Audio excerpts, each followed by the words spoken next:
todos bem-vindos ao culto de louvor, adoração e gratidão ao nosso Deus.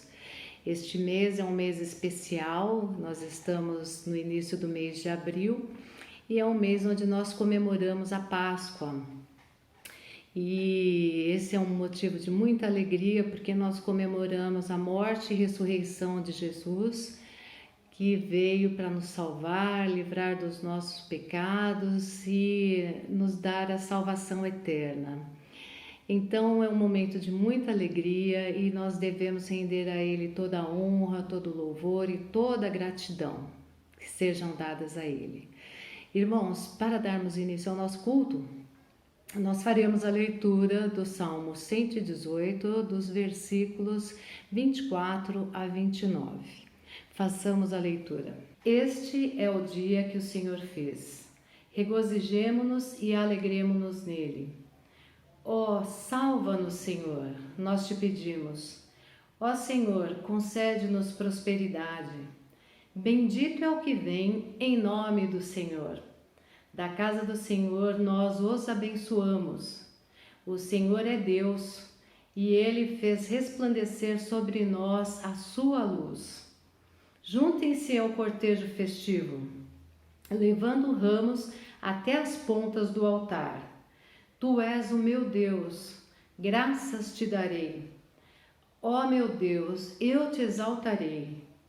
Deem graças ao Senhor, porque Ele é bom. O seu amor dura para sempre. Vamos orar? Senhor nosso Deus, nosso querido Pai, nós nos ajuntamos, Senhor, neste dia, Senhor, em família, em igreja, mesmo separados, Senhor, mesmo distantes, ó Pai, mas nos nossos corações, nas nossas mentes, Senhor, estamos unidos em Ti, Senhor, e levamos os nossos corações, Senhor, a nossa mente, e levamos, Senhor, a nossa adoração a Ti, Senhor, Te dizendo o quanto Te amamos, o quanto Te adoramos, Senhor, o quanto confiamos em Ti. A única coisa que eu te peço, Senhor, que o Senhor nos ensine nesses momentos de adversidade, Senhor, que jamais possamos parar de Te adorar e Te cultuar, Senhor. Por isso, receba, Senhor, o nosso louvor, a nossa adoração, todo o nosso ser, Senhor, prostrado a Ti, Senhor. Nós Te adoramos na beleza da Tua santidade, em nome do Teu Filho amado Jesus Cristo, nosso Senhor e Redentor. Amém.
Irmãos, queremos nesse momento do culto levá-lo a um momento de contrição, um momento de reflexão, um momento de confissão dos nossos pecados diante de Deus. Eu quero ler em Jeremias capítulo 17, o verso de número 10, que diz assim: Eu sou o Senhor que sonda o coração e examina a mente, para recompensar a cada um de acordo com a sua conduta, de acordo com as suas obras.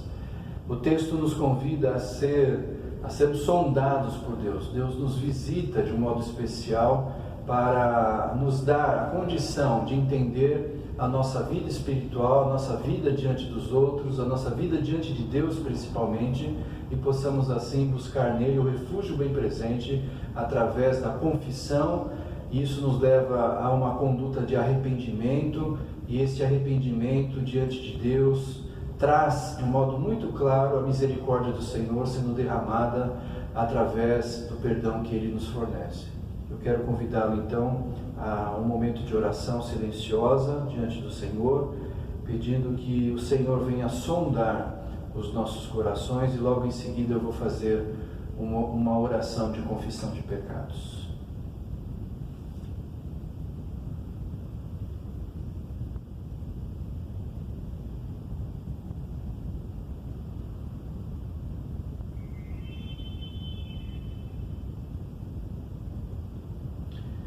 Senhor nosso Deus, eterno Pai, nós nos colocamos diante da Tua presença, através deste culto de adoração e louvor ao Teu santo nome, porque o Senhor é o nosso Deus, Deus presente, Deus conosco, Deus Emanuel, Deus que manifesta graça e misericórdia sobre as nossas vidas. E nós queremos pedir a Deus, em nome de Jesus, que o Espírito Santo tenha a liberdade, a oportunidade de sondar os nossos corações, as nossas vidas. E nós queremos, ó Deus, colocar as nossas vidas diante do Teu altar, pedindo que o Senhor mostre aquilo que tem Te desagradado, aquilo que não está de acordo com a Tua santa e bendita vontade. E nós sejamos então, ó Deus, convencidos de que necessitamos cada vez mais termos uma plena comunhão contigo, porque Tu és Deus totalmente santo, e desejamos então, ó Deus, entrar em contato contigo, na misericórdia, no Teu poder, e principalmente buscando em Ti, Senhor, na Tua santidade, também sermos santos como o Senhor é. E eu peço então, em nome de Jesus, que nós tenhamos o privilégio de confessar os nossos pecados e a oportunidade de entendê-los e colocá-los diante do Teu altar, e pedindo a Tua visitação, que o Senhor quebrante o nosso coração, tenhamos um coração arrependidos, ó Deus, e através desse coração arrependido, Senhor, esta confissão possa brotar do mais profundo do nosso ser, e isso venha a ser libertador para as nossas vidas em Cristo Jesus. Esse é o nosso desejo, Senhor, de que nós possamos tomar posse de um perdão pleno e poderoso, para que as nossas vidas sejam uma bênção no Teu reino, uma bênção para nós mesmos e uma bênção para os outros. Esse é o nosso desejo, essa é a nossa oração em Cristo Jesus. Amém. Amém. Graça e paz, meus amados irmãos. Amados, no momento missionário, hoje nós vamos destacar 2 pedidos, para nós intercedermos durante o mês de abril. Então eu desafio você com a sua família, no seu lar, a assistir o link que nós vamos deixar aí para você. É uma mensagem da Missões Portas Abertas, onde você pode assistir e se inteirar da igreja perseguida, não só em datas normais, mas especialmente na data mais significativa do cristianismo, que é a Páscoa. Irmãos nossos padecem perseguição durante esse período, então vamos clamar ao Senhor pela vida desses amados e queridos, para que o Senhor esteja protegendo e assistindo eles nesse momento tão especial para nós. E também queremos orar pela vida daqueles missionários, uma família de missionários que está lá na Tailândia. Vocês receberam o nome, e nós queremos interceder por essa família que também foi contaminada, está contagiada com coronavírus. Vamos suplicar pela vida desses nossos irmãos que são embaixadores do Senhor lá na Tailândia, ok? Senhor, em nome de Jesus, nós glorificamos o Teu nome, Pai amado, suplicando que a Tua mão de poder esteja estendida sobre os nossos lares, onde todos nós agora, Senhor, em espírito nos unimos para Te glorificar e suplicar pela vida e proteção dos nossos irmãos que padecem perseguição, Senhor, especialmente nessa época tão significativa para nós, Senhor, que celebramos a Tua vitória sobre a morte. Em nome de Jesus, Pai, nós Te pedimos que proteja os nossos irmãos nesses lugares citados, ó Pai amado, pela missão Portas Abertas e também em outros lugares, ó Pai, onde eles são perseguidos, que a Tua mão de poder esteja a protegê-los, guardá-los, acampando os Teus anjos ao redor deles, para que eles, ó Pai, possam celebrar a Páscoa com alegria no coração. Senhor, dá para eles força, dá para eles bom ânimo, dá para eles, Senhor, coragem, intrepidez e perseverança. A Tua paz, a Tua palavra diz, Senhor, que se perseverarmos, seremos salvos, ó Pai. Então ajuda os nossos irmãos e ajuda-nos também, em nome do Senhor Jesus.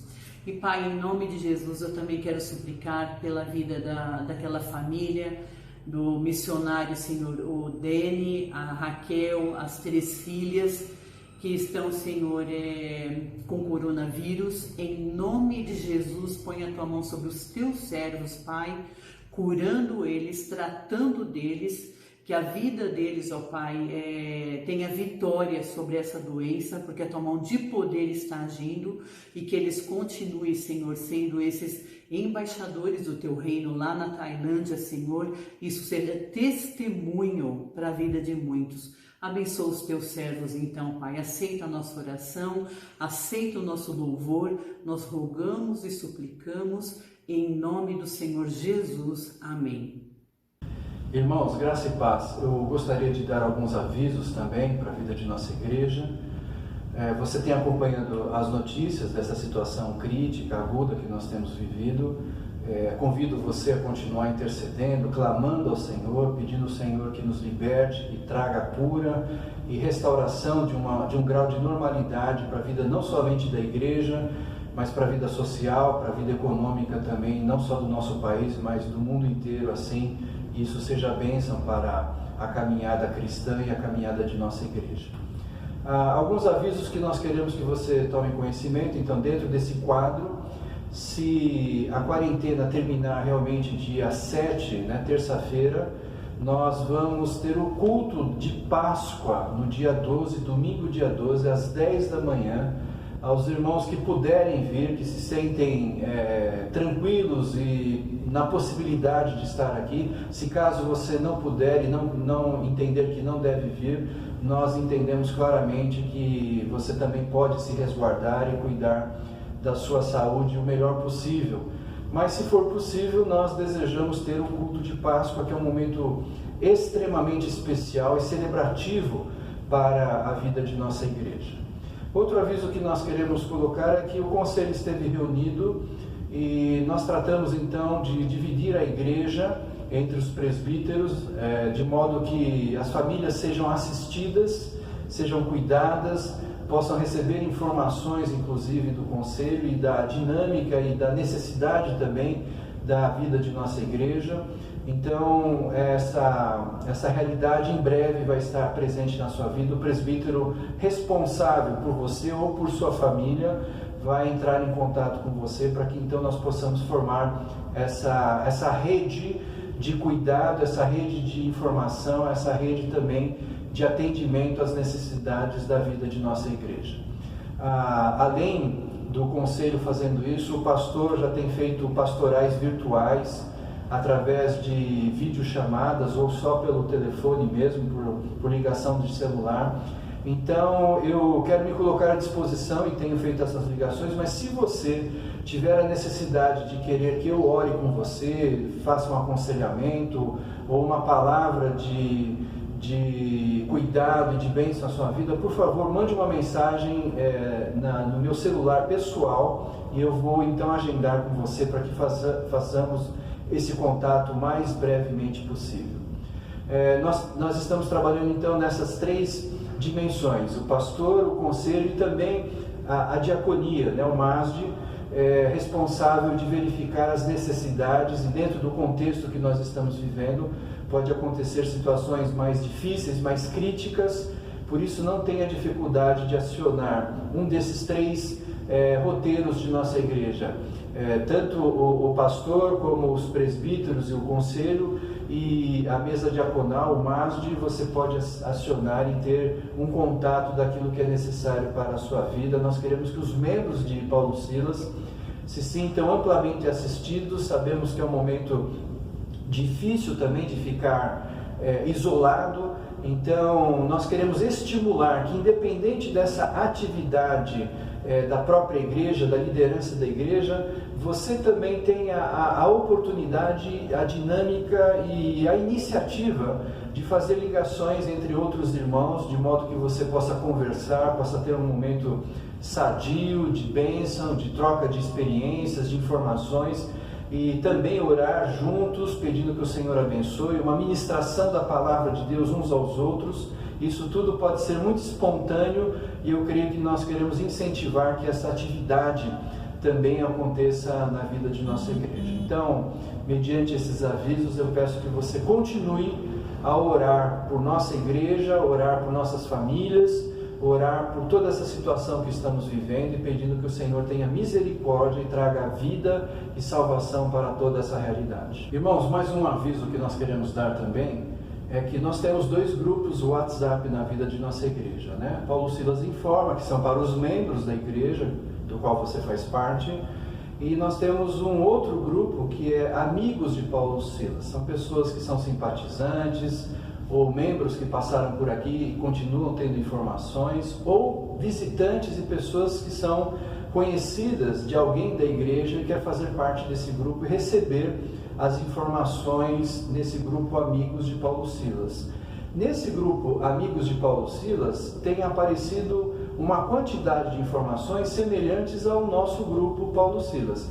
As devocionais, as leituras bíblicas, a aula de escola dominical e o link para assistir o culto, tudo isso também é apresentado para esse grupo de Amigos de Paulo Silas, né? Além de outras informações antigas, como era colocado sobre o artesanato musical, as palestras que acontecem na escola dominical, sempre são divulgadas essas informações para os Amigos de Paulo Silas. Então, eu estou dando esse aviso, caso você, nesse momento virtual, conheça outras pessoas que são seus amigos de trabalho, de escola, vizinhos, que queiram fazer parte desse grupo Amigos de Paulo Silas e terem as informações de nossa igreja e acessos a ela, por favor, entre em contato com a Aline, mande uma mensagem para a Aline, então, colocando o nome da pessoa que você quer cadastrar, o número do celular dela, e nós vamos fazer isso para que ela também receba uma forma de conhecer nossa igreja e também um pré-evangelismo, de forma que ela possa ter informações do Evangelho e isso traga a ela a possibilidade, a oportunidade de refletir na sua vida daquilo que Deus quer fazer.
Irmãos, eu quero fazer a leitura da Palavra de Deus, textos que nós vamos meditar neste culto, pedindo ao Senhor que Ele nos exorte, nos convide e nos dê a oportunidade de, edificados na Sua Palavra, termos mais e mais a presença bendita de Jesus Cristo em nossas vidas. Eu quero ler Gênesis capítulo 2, verso 7, Gênesis 2, verso 16 e 17, Gênesis 3, de 1 a 4, são as leituras que nós vamos fazer nesse momento de abertura do nosso culto da palavra, que diz assim: Então o Senhor Deus formou o homem do pó da terra e soprou em suas narinas o fôlego de vida, e o homem se tornou um ser vivente.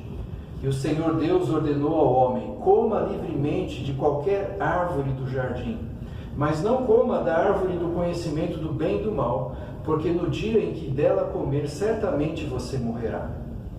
Gênesis 3, de 1 a 4, ora, a serpente era muito astuta de todos os animais selvagens que o Senhor Deus tinha feito, e ela perguntou à mulher: foi isso mesmo que Deus disse, não comam de nenhuma fruta da árvore do jardim?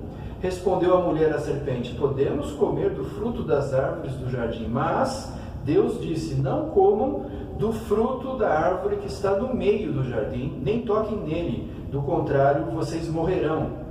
Disse a serpente à mulher: certamente não morrerão. Vamos orar nesse instante, irmãos.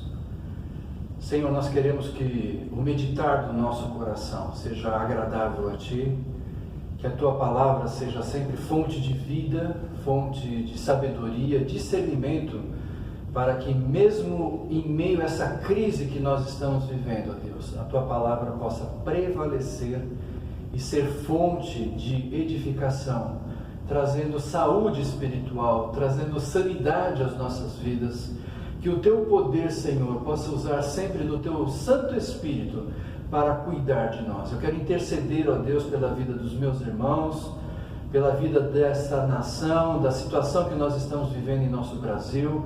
Senhor, em nome de Jesus, coloca a Tua mão de poder e graça e trata, Senhor, de trazer, ó Deus, livramento, cura, restauração, Senhor, para a honra e glória do Teu nome santo, porque sabemos que sem Ti nada podemos fazer. É absolutamente impossível ao ser humano, se não for iluminado por Ti, conduzido por Ti, trazer cura, Senhor, dessa enfermidade e trazer cura de outras realidades as quais nós temos vivido em nosso país e que afloram de um modo tão claro, tão forte nesse momento de crise, Senhor. Eu quero interceder por aqueles que são mais frágeis, mais fracos nessa situação, não somente os idosos, os quais oramos por eles também, mas os pobres, ó Deus, os desvalidos, aqueles que não têm fontes de recurso, que o Senhor possa, em nome de Jesus, dar, ó Deus, alguma forma de livramento, de situação que venha, Senhor, amenizar, tratar e abençoar a vida da Tua igreja, a vida desta nação, do mundo como um todo, porque nós necessitamos de Ti, Senhor. Faz desta bendita ação de intervenção sobre nós um milagre, Senhor, portentoso. Liberta-nos para a honra e glória do Teu nome. É a nossa oração, nosso desejo, ó Deus, de misericórdia da Tua presença, da Tua palavra, da Tua ação sobre nós. Nós pedimos isso, ó Deus, em nome de Jesus. Amém. Amém, Senhor. Irmãos, esta mensagem que nós queremos trazer para você nesse dia, nesse momento, nesse culto de pré-Páscoa, um momento muito especial na vida do cristão. Nós temos duas datas fundamentais, o Natal e a Páscoa. Se não houvesse o Natal, Jesus não tivesse nascido, não poderíamos ter a Páscoa. Mas porque Jesus também cumpriu todo o seu ministério sobre a terra, e diz a palavra que sem pecado, então ele foi levado para esse momento de morrer na cruz do Calvário, e ao terceiro dia ressuscitar, é o que para nós chamamos de Páscoa, celebração da vitória de Jesus sobre a morte. E é por isso também que nós colocamos como tema do mês de abril, esse tema Páscoa, o triunfo da vida. Páscoa, o triunfo da vida. Nós queremos durante todo esse mês celebrar de modo muito especial o triunfar de Jesus Cristo sobre a morte. Mas neste dia eu quero falar com você, quero tratar com você neste culto da questão sobre a morte. Porque se nós não entendermos com clareza o que ela significa, qual o fato que ela produz na realidade do ser humano, nós não teremos condição e com clareza e com profundidade entender por que Jesus Cristo se fez natal, por que Jesus Cristo desenvolveu um ministério sobre a terra e por que Jesus Cristo então se entregou para morrer e ressuscitar na cruz do Calvário. Se nós não entendermos a questão do que a morte trouxe ao ser humano como prejuízo, como realidade, como ação que existe continuamente na história do ser humano, nós não vamos ter a condição de viver intensamente a Páscoa.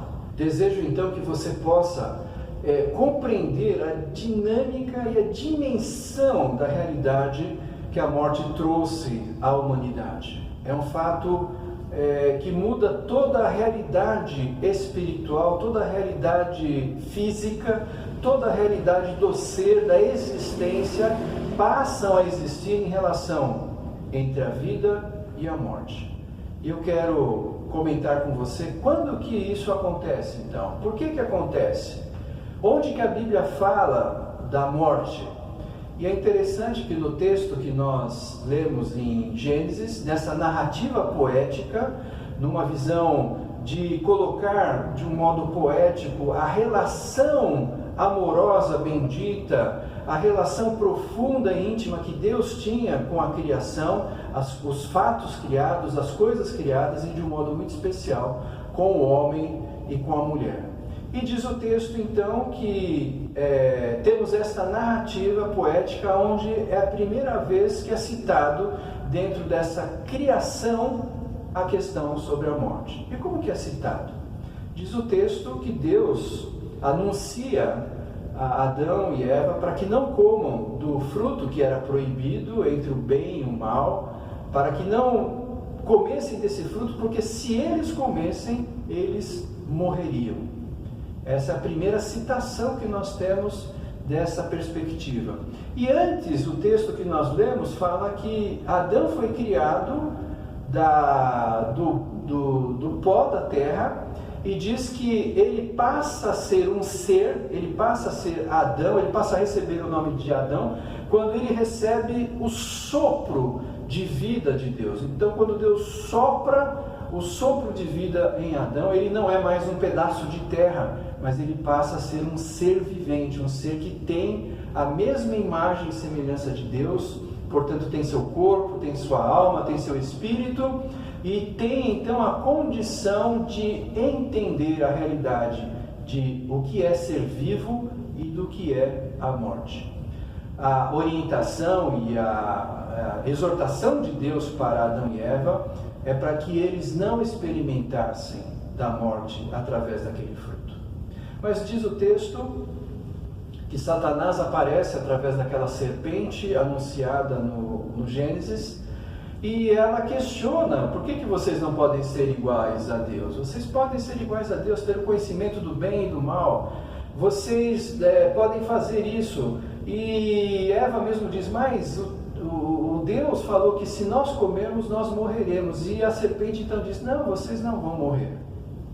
É interessante esse fato, porque Adão e Eva podem ter ficado em dúvida sobre a questão de morrer, porque Satanás, e muito provavelmente eles sabiam quem era e o que aconteceu com ele, sabiam que era uma pessoa, um ser que se afastou de Deus e ainda estava ali, dentro da sua realidade de ser Satanás.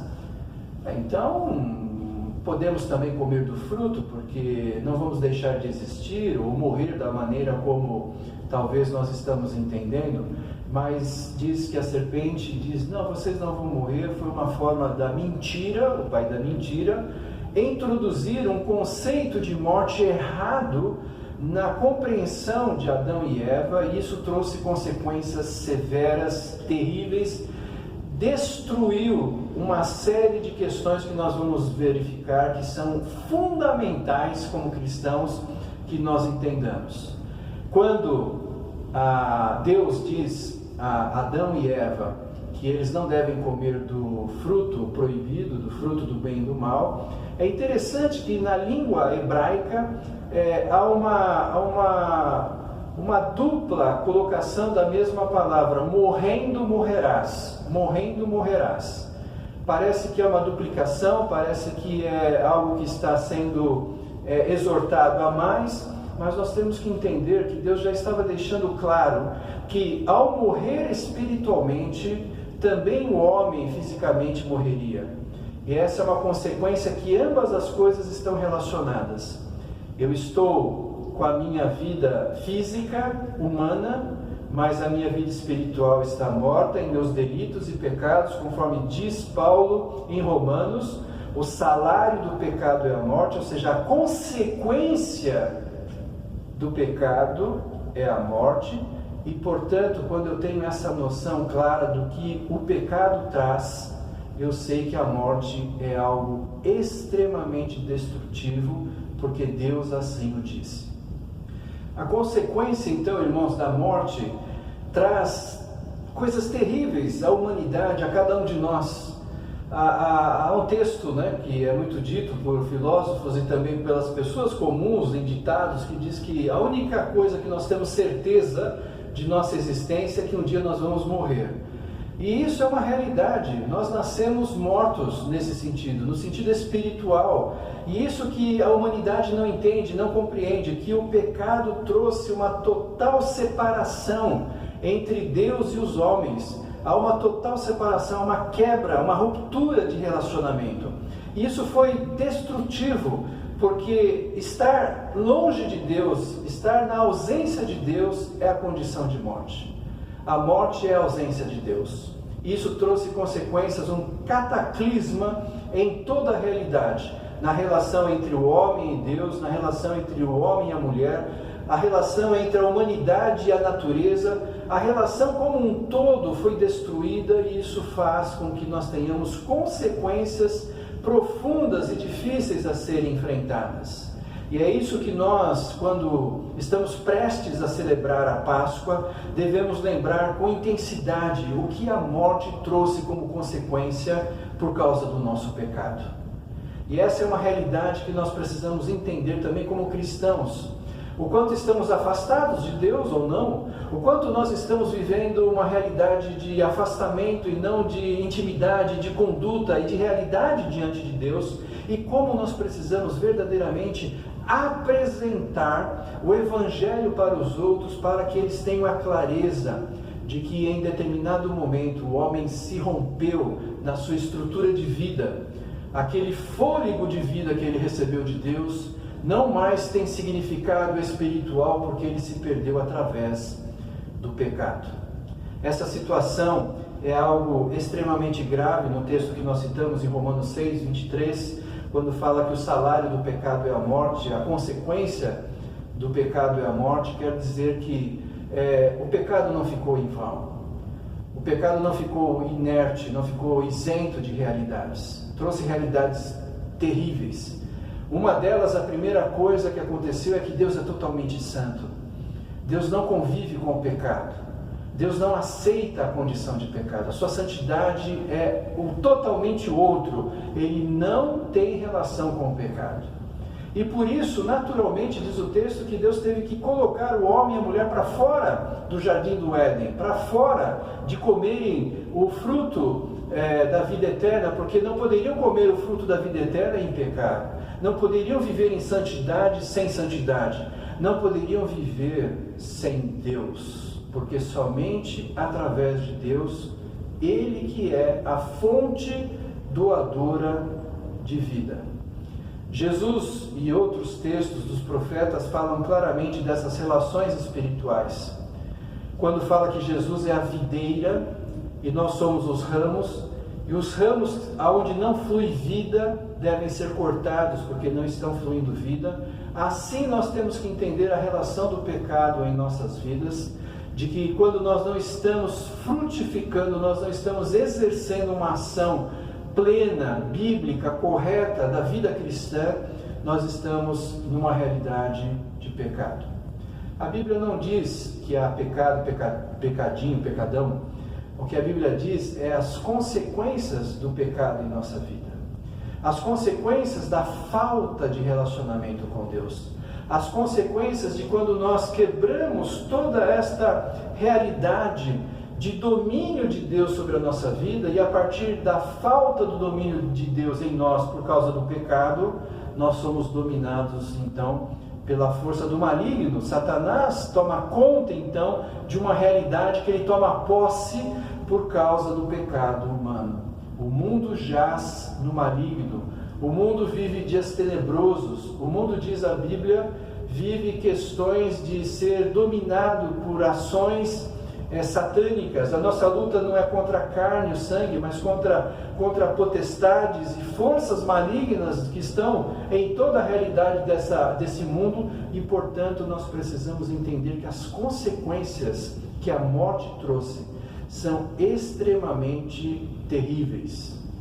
As consequências, portanto, irmãos, desse fato terrível que acontece na relação entre a humanidade e Deus, traz a destruição de relacionamentos, como nós falamos, a destruição de nós entendermos a pessoa de Deus através de uma comunhão plena e viva, como nós tínhamos, a destruição da vida. Aquele sopro que Deus soprou em Adão como sinal de que ele é o doador da vida, ele é o mantenedor da vida, foi destruído através do pecado.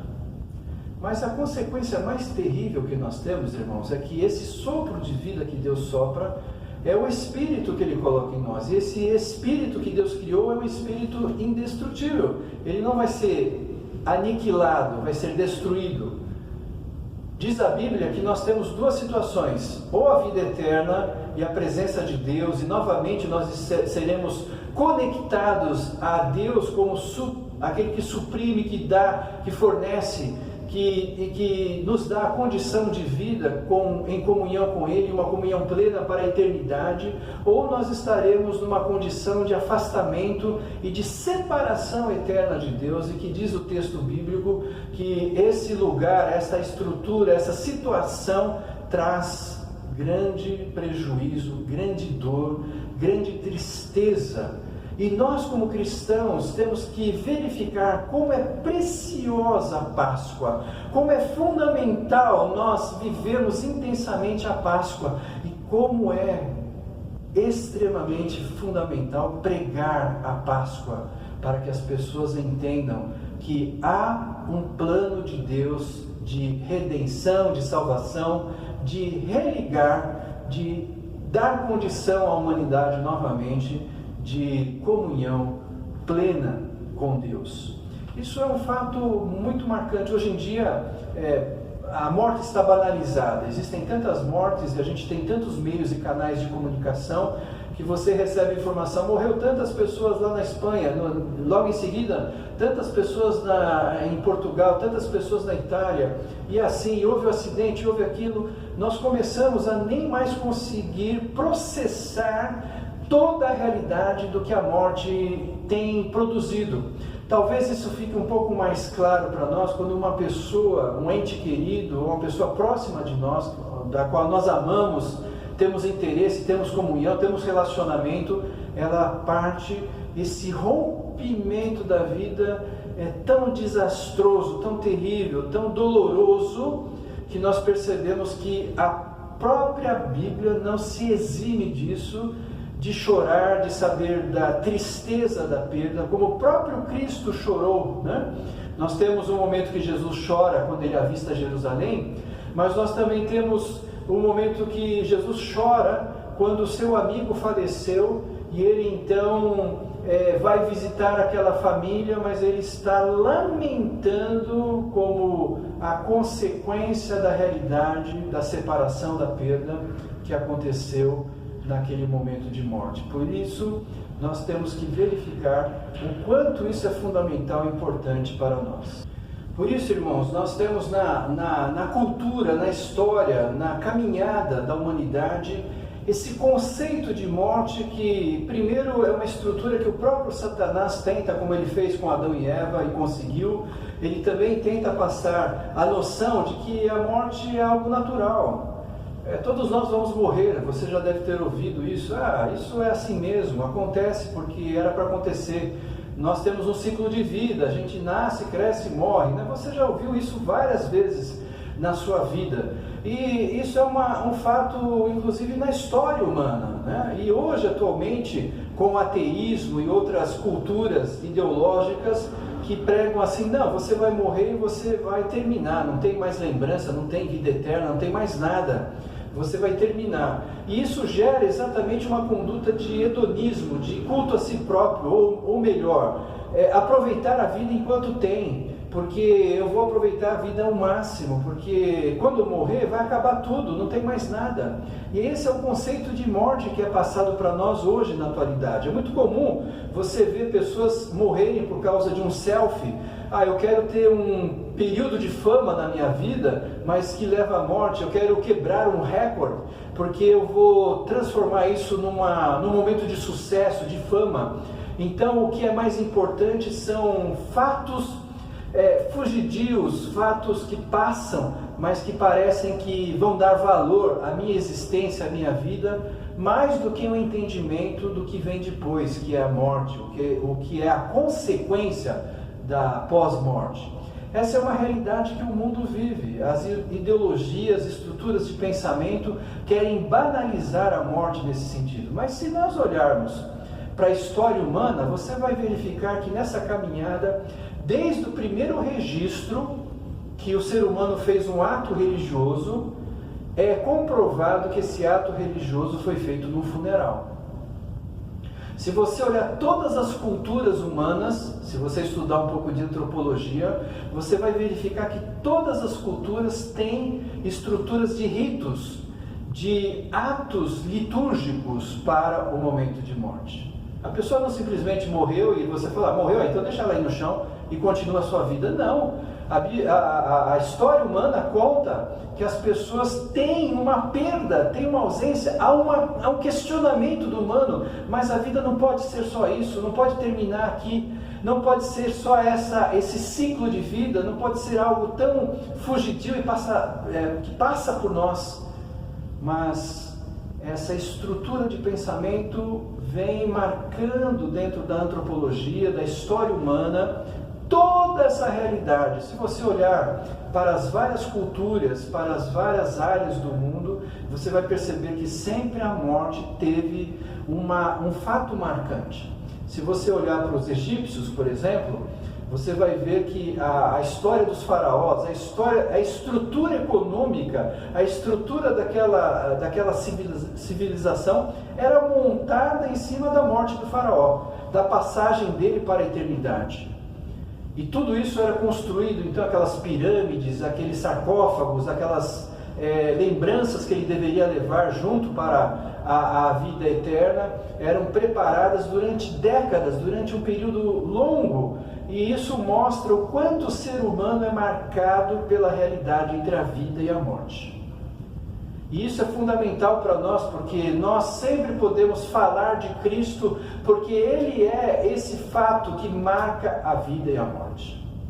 Jesus vem trazer toda a realidade sobre vida e morte. Por isso talvez Ele é tão amado, mas também tão rejeitado, porque Ele traz uma palavra de incômodo para nós, uma palavra que interfere exatamente na nossa existência, e isso traz um incômodo que vem trazer uma reflexão do que vai acontecer na minha vida. E hoje, muitas vezes, como eu falei, as ideologias mais modernas, mais contemporâneas, banalizam a morte. Não, você vai morrer, não vai ser nada, você vai virar pó e acabou. Então viva a sua vida do jeito que você quiser. E já no tempo de Paulo, ele mesmo diz que tem um ditado grego, né? Comamos e bebamos porque amanhã morreremos. Então, o que você tem que fazer, faça agora, aproveite agora, porque depois você vai morrer. isso mostra o quanto que a morte incomoda o ser humano na sua realidade de existência. Há no coração humano também um anseio pela eternidade. Há um desejo humano de que todas as experiências que a gente teve, tudo que a gente aprendeu, tudo que a gente viu de maravilhoso e bendito, a arte, a música, a pintura, a família, os amigos, os relacionamentos, a natureza, a geografia, a história, todas essas coisas não podem se perder, não podem passar. Há um anseio, há um desejo do ser humano pela eternidade. Nós podemos ilustrar com profundidade esse antagonismo, essa relação entre morte e vida eterna, conforme o profeta Daniel diz. Eu convido você à leitura em Daniel capítulo 12, do verso 1 ao verso 3, Daniel 12, de 1 a 3, que diz assim: Naquela ocasião, Miguel, o grande príncipe que protege o seu povo, se levantará. Haverá um tempo de angústia, tal como nunca houve desde o início das nações e até então. Mas, naquela ocasião, o seu povo, todo aquele cujo nome está escrito no livro, será liberto. Multidões que dormem no pó da terra acordarão, uns para a vida eterna, outros para a vergonha, para o desprezo eterno. Aqueles que são sábios reluzirão como o brilho do céu, e aqueles que conduzem muitos à justiça serão como as estrelas para todo sempre. Que palavra maravilhosa do profeta Daniel.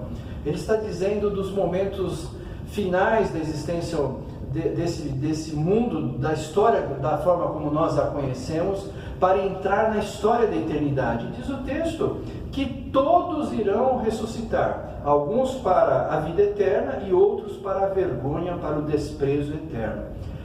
É impressionante que nós tenhamos essa mensagem em nossas mãos e muitas vezes nós não a utilizemos com sabedoria e discernimento para orientar aqueles que não conhecem o Evangelho, a palavra de Deus, da maneira correta. E diz o texto, daqueles que o fazem, anunciando essa realidade, são sábios e vão brilhar no céu, aqueles que conduzem muitos à justiça. E nós precisamos ser esses embaixadores, esses mensageiros, para que todo ser que respira a verdade de Deus possa compreender que nós temos que tomar uma decisão espiritual em nossas vidas. Eu quero ser do Senhor, ou eu quero não ser do Senhor e passar a eternidade longe dele. Não há aniquilação, não há esquecimento após a morte. Nós vamos ter duas dimensões, a vida eterna e a morte eterna, no sentido de separação eterna de Deus. E isso é fundamental, que nós tenhamos essa noção clara em nossas mentes, em nossos corações, em nosso proclamar de Jesus Cristo como Senhor e Salvador, principalmente na Páscoa, quando nós cremos que a Páscoa é o triunfo da vida, que a vida triunfa porque Cristo é vida, Cristo é aquele que nos conduz a uma realidade de vida, e nós, como crentes em Cristo, precisamos estar animados, reanimados pela vida em Cristo, pelo animar do Senhor. A palavra ânima no grego é vida, né? Nós precisamos transbordar de vida em Cristo, né? Sermos transbordantes desta vida em Cristo, para que muitos outros possam conhecer a verdade em Cristo Jesus. Nós podemos pensar o seguinte, lá em Gênesis, voltando ao texto inicial. Deus podia ter dito para Adão e Eva: vocês pecaram, vocês não estão mais em condição de viver comigo em santidade, e agora, portanto, vocês devem ir embora e eu abandono vocês. Eu não tenho problema nenhum de criar outro Adão e outra Eva, eu posso fazer isso no momento que eu quiser. Mas como Deus sempre teve no seu caráter a expressão de amor, Ele, desde o início em Gênesis, nós percebemos que o Senhor já proclamou, já providenciou, já profetizou o livramento que viria através de Cristo Jesus. Nós temos no texto em Gênesis: porém inimizade entre você e a mulher, entre a sua descendência e a descendência dela. este lhe ferirá a cabeça e você lhe ferirá o calcanhar. Esta é uma primeira profecia bíblica, uma primeira profecia anunciando o livramento, que Cristo viria, que Cristo iria pisar, esmagar essa serpente, matá-la pela sua cabeça, mas ao mesmo tempo também Cristo seria atingido no seu calcanhar, como nós olhamos na crucificação, um sinal evidente de que o Senhor também, por nos libertar, pagou um alto preço, pagou um preço sem como podemos calcular, porque o preço que ele pagou foi o preço da necessidade de resgatar nossas vidas. E o fato interessante de que a morte e a vida estão tão amplamente relacionados, que essa primeira anunciação profética de Jesus Cristo vão se completar com outras profecias que vão declarar que sem o derramamento de sangue não há remissão de pecados. Por isso a Bíblia diz que é necessário o derramamento de sangue para a remissão de pecados. Hebreus 9 cita isso, por exemplo, essa questão de que a vida e a morte estão intimamente relacionadas. E na visão da justiça de Deus, se nós queremos que a morte não prevaleça, mas sim a vida, é necessário anular a morte. E essa é a relação que a Bíblia vai trazer para nós durante toda a revelação, de que essa relação entre a morte e a vida e a morte, estão relacionadas na caminhada do povo de Deus, na caminhada da saga da própria humanidade, e que nós necessitamos então o derramamento de sangue, ou seja, a necessidade de que a morte seja anulada. Se nós olharmos para a história humana, todos os povos têm algum rito de oferecimento de sacrifícios. Sacrifícios de animais, sacrifícios humanos. Há uma necessidade de aplacar a justiça dos deuses e, de um certo modo, claro, para nós também, a justiça do nosso Deus, no instante que essa justiça foi quebrada, foi rompida na aliança que existia entre a criação e, de um modo especial, entre a humanidade e Deus, e é necessário, então, que essa relação entre morte e vida possa ser vencida como? Anulando a morte. E isso é fundamental para nós entendermos o ministério de Jesus. Isso é fundamental para nós entendermos espiritualmente por que Jesus veio até nós. Isso é fundamental para que nós entendamos como o amor de Deus é maravilhoso. Deus podia ter deixado Adão e Eva a seu bel prazer, vão viver, vão tentar sobreviver, mas Deus amou o mundo de tal maneira que deu seu Filho. O envio de Jesus é sinal da missão de Deus, do amor de Cristo para nós, no sentido de resgate da humanidade. Mas este resgate acontece na anulação da morte, para que então a vida possa prevalecer.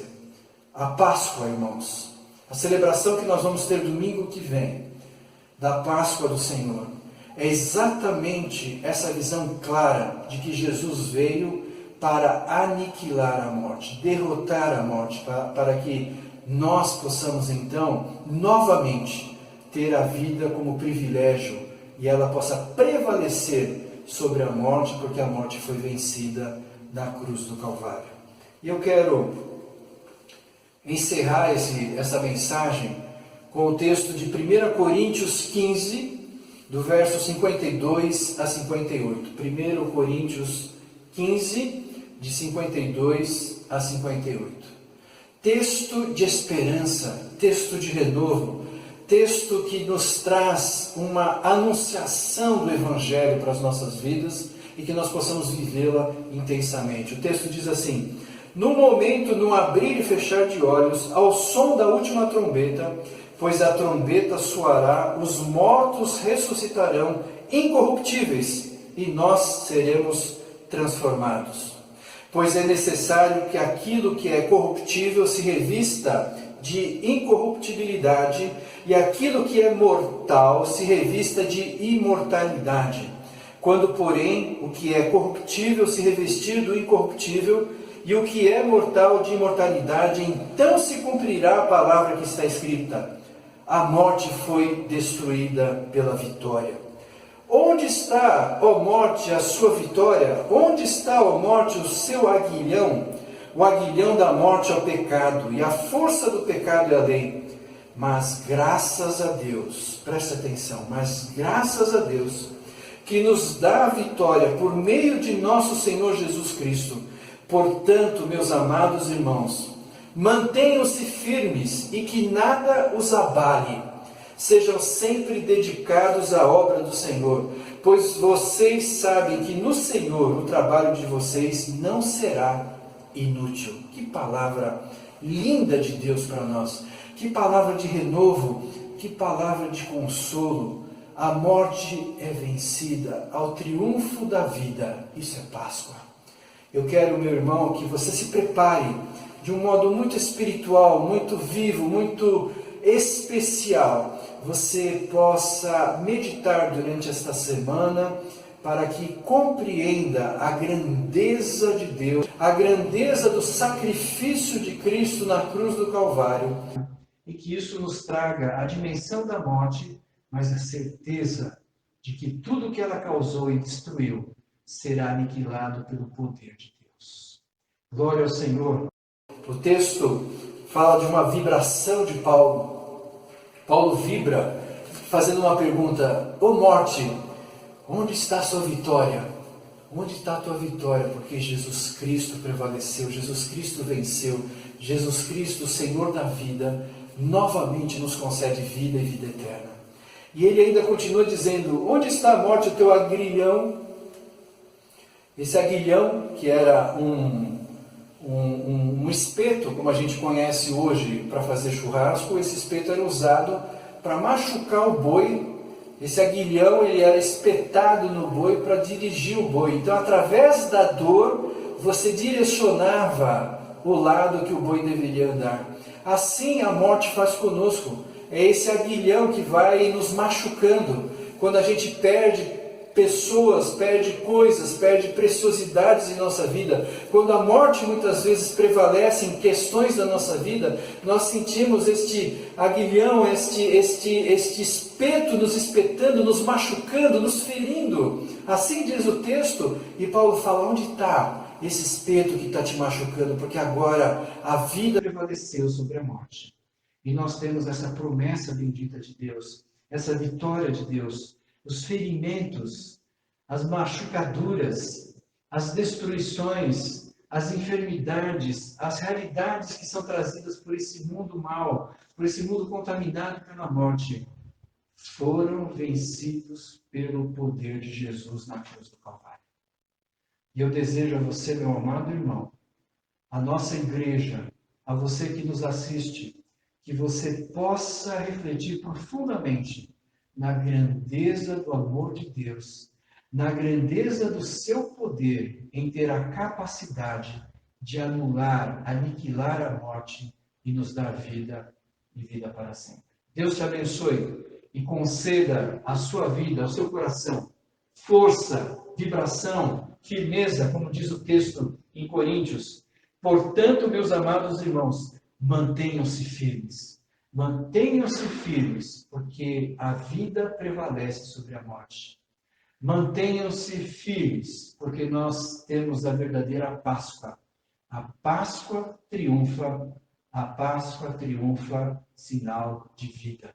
Que o Senhor conceda vida e vida em abundância, agora em nosso viver, em nossa família, em nossa igreja e na eternidade, quando nós estivermos em plena presença, em plenitude na presença do nosso Deus vivo. Que o Senhor assim conceda bênção e salvação a cada um de nós. Amém.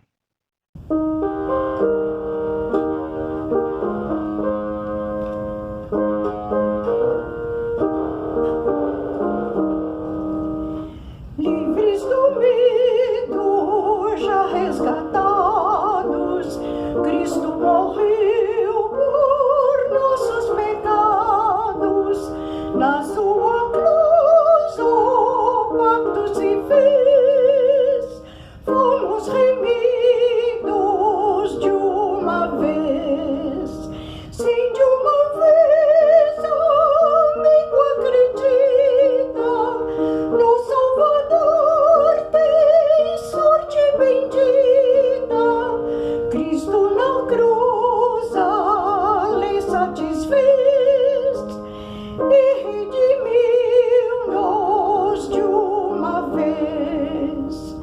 graça real, não há mais castigo, não mais temor, nem sombra ou perigo. Vestes reais dão triste nudez, Cristo enriquece de uma vez. Sim, de uma vez, amigo, acredita, no Salvador tens sorte bendita. Cristo na cruz a lei satisfez e redimiu-nos de uma vez. Filhos de Deus, ó gozo inaudito, Deus nos amou em grau infinito.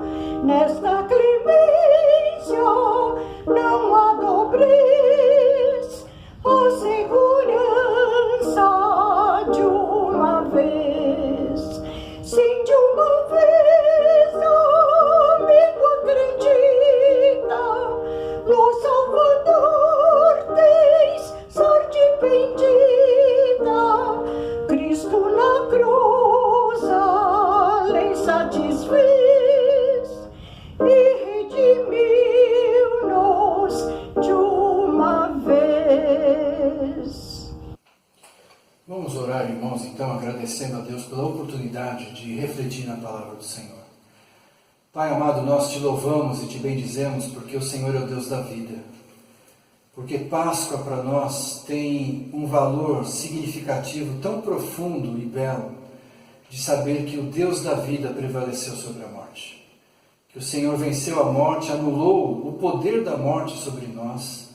E como mensageiros teus, como instrumentos da tua paz, da tua graça, nós queremos, ó Deus, falar desse amor tão precioso que o Senhor tem expressado e derramado sobre cada um de nós.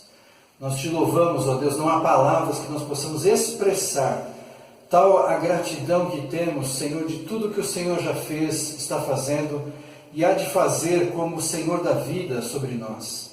E nós pedimos, ó Deus, a tua bênção sobre a IPEI Paulo Silas, pedimos a tua bênção, Senhor, sobre as nossas vidas e que nós possamos perceber cada vez mais a grandeza da Páscoa e a dimensão do teu poder, esse Deus que triunfa a vida derrotando a morte, Senhor. Que esse aguilhão, esse instrumento de dor, de trazer sofrimento como a morte traz, foi derrotado, como Paulo diz em Coríntios. Nós te louvamos por isso, Senhor, pela tua graça, pela tua misericórdia, pelo teu precioso poder para com as nossas vidas. Abençoa, Senhor, a tua igreja. Renova, Senhor, a cada um de nós nesse período de Páscoa. Que a Páscoa seja, Senhor, para nós algo tão precioso e celebrativo.